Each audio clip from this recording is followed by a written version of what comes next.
السلام علیکم 9th class. آج ہم لوگ چیپٹر نمبر 1 کا کوشچن نمبر 2 کی ریڈنگ کریں گے۔ مضامین قرآن پاک کے پر مختصر نوٹ تحریر کریں۔ مضامین قرآن پر مختصر نوٹ تحریر کریں۔ بیٹا اس کا جواب ہے پیج نمبر 2 پر یہ ہیڈنگ دی گئی ہے مضامین قرآن۔ قرآن مجید میں بے شمار مضامین بیان ہوئے ہیں۔ انسان کی رہبری یعنی رہنمائی کے لیے تمام ہدایات اس کی کتاب الہی میں مذکور ہیں، جن میں سے چند اہم عنوانات درج ذیل ہیں۔ عقائد کے سلسلے میں عقیدہ توحید کا بار بار ذکر ہوا ہے۔ مختلف طریقوں سے یہ بات ذہن نشین کرائی گئی ہے کہ اللہ ایک ہے، اس کا کوئی شریک نہیں، وہ سب کا خالق ہے۔ زمین، آسمان، سورج، چاند، ستارے، دریا اور پہاڑ سب اسی نے بنائے ہیں۔ جمادات، نباتات اور حیوانات سب اسی کی مخلوق ہیں۔ سب کا خالق ہی نہیں بلکہ محافظ بھی ہے، وہ اپنی ذات اور صفات میں لا شریک ہے۔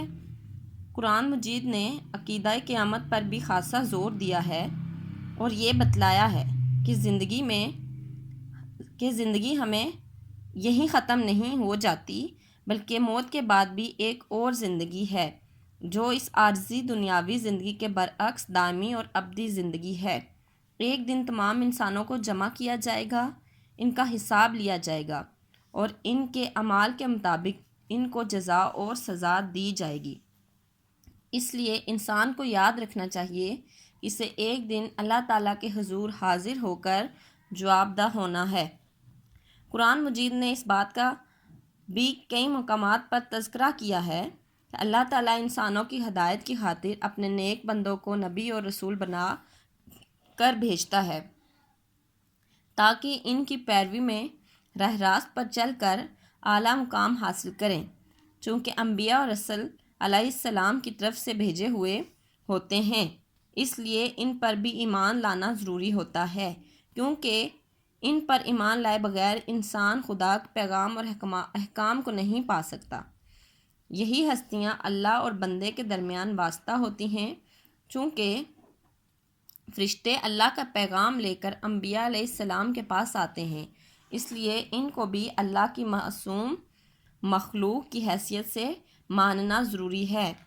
یوں عقائد کے باب میں توحید، رسالت، قیامت، ملائکہ اور اللہ کی کتابوں پر ایمان لانا ضروری ہے۔ جیسا توحید یعنی اللہ کو ایک ماننا، رسول یعنی نبی پاک صلی اللہ علیہ وآلہ وسلم کے آخری نبی ہونے کو ماننا، قیامت یعنی قیامت پر یقین رکھنا کہ ایک نہ ایک دن قیامت ضرور آئے گی، ملائکہ یعنی فرشتوں پر ایمان لانا اور اللہ کی کتابوں یعنی قرآن مجید پر اور اس سے پہلے جتنی کتابیں نازل کی گئی تمام کتابوں پر ایمان لانا ضروری ہے۔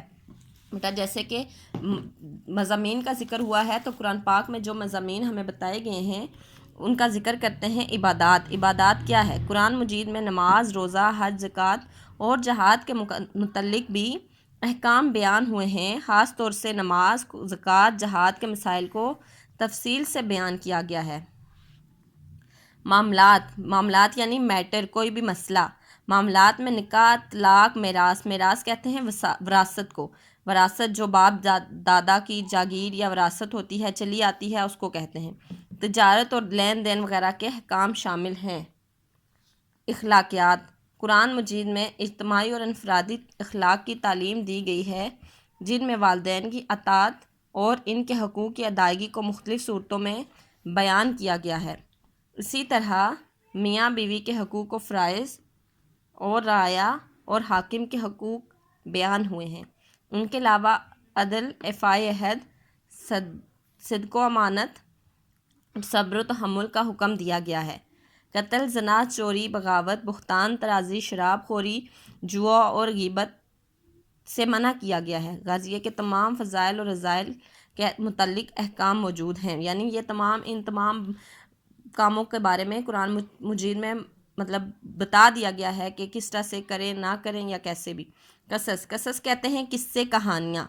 قرآن کریم میں انبیاء کرام علیہ السلام اور ان کی امتوں کے واقعات بیان ہوئے ہیں تاکہ لوگ سبق حاصل کریں۔ متعدد اقوام کا ذکر بھی ہوا ہے جن کو اللہ تعالیٰ نے طرح طرح کی نعمتوں سے نوازا، لیکن وہ اپنی ناشکری اور بے راہ روی کے باعث عذاب الہی کے مستحق ہوئے اور انہیں صفحہ ہستی سے مٹا دیا گیا۔ اس کے علاوہ حضور کے فضائل اور مناقب کا تذکرہ بھی قرآن کریم میں جگہ جگہ ملتا ہے اور لوگوں کو آپ صلی اللہ علیہ وسلم کے اتباع کی تاکید کی گئی ہے۔ اسی طرح کائنات کی تخلیق اور اس میں تدبر اور غور و فکر کی دعوت بھی قرآن کریم کا خاص عنوان ہے۔ بیٹا یہ ہمارا چیپٹر نمبر 1 کا کوشچن نمبر 2 تھا۔ بہت شکریہ، اللہ حافظ۔